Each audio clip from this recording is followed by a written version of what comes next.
Class 10 science में जैव प्रक्रम अर्थात लाइफ प्रोसेसेस पर कुछ ऑब्जेक्टिव हम सही जोड़ी के रूप में देख लेते हैं।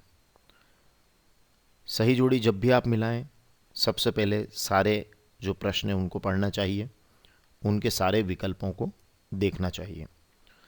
फिर उसमें हमें देखना चाहिए कि कौन किसके अधिक निकट या नज़दीक है।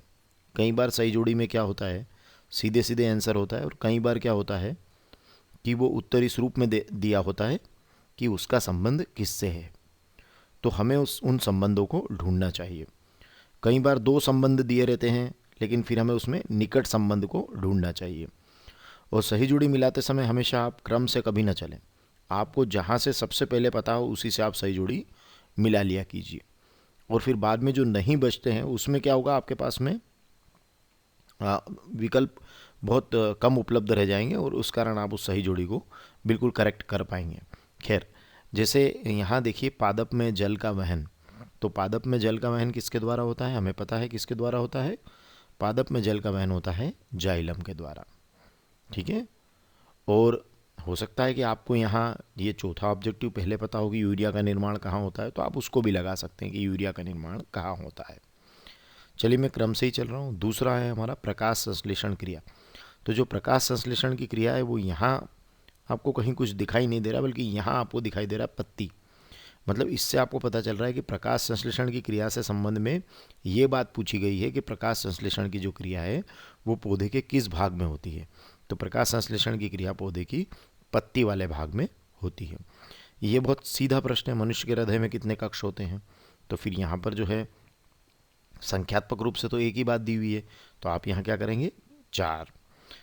तो ये मनुष्य के हृदय में जो कक्ष हुए ये हुए 4। अब यूरिया के निर्माण की बात हो रही थी, तो यूरिया का निर्माण जो है वो कहाँ हो रहा है, यकृत में हो रहा है। और वृक्क जो है वो मनुष्य में एक तंत्र का भाग होता है, क्योंकि यहाँ केवल उत्सर्जन लिखा है तो हम समझ गए कि ये वृक्क जो है एक तंत्र का भाग है, और वो कौन सा तंत्र है, उत्सर्जन तंत्र है। इसी तरीके से अगर हम दूसरी सही जोड़ी को जमाने की कोशिश करें, तो यहाँ हम देखते हैं कि यहाँ लिखा है पादप में भोजन का वहन।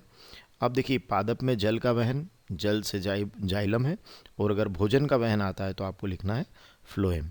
तो ये हाँ बहुत ही आसान है। इनमें से एक तो निश्चित ही एग्जाम में आने वाला है कि जल का वहन जाइलम और भोजन का वहन फ्लोएम। फेफड़े स्थित होते हैं, तो फेफड़े कहाँ स्थित होते हैं, तो हमें पता है फेफड़े कहाँ स्थित होते हैं, वक्ष गुहा के अंदर स्थित होते हैं। अब रुधिर में जो तरल माध्यम होता है उसको क्या बोलते हैं, हमें पता होना चाहिए कि रुधिर में जो तरल माध्यम है। देखिए यहाँ पर दो प्रश्न एक ही उसमें आपको दिखाई दे रहे होंगे जो आपको कंफ्यूज कर सकते हैं, जैसे रंगहीन द्रवीय ऊतक।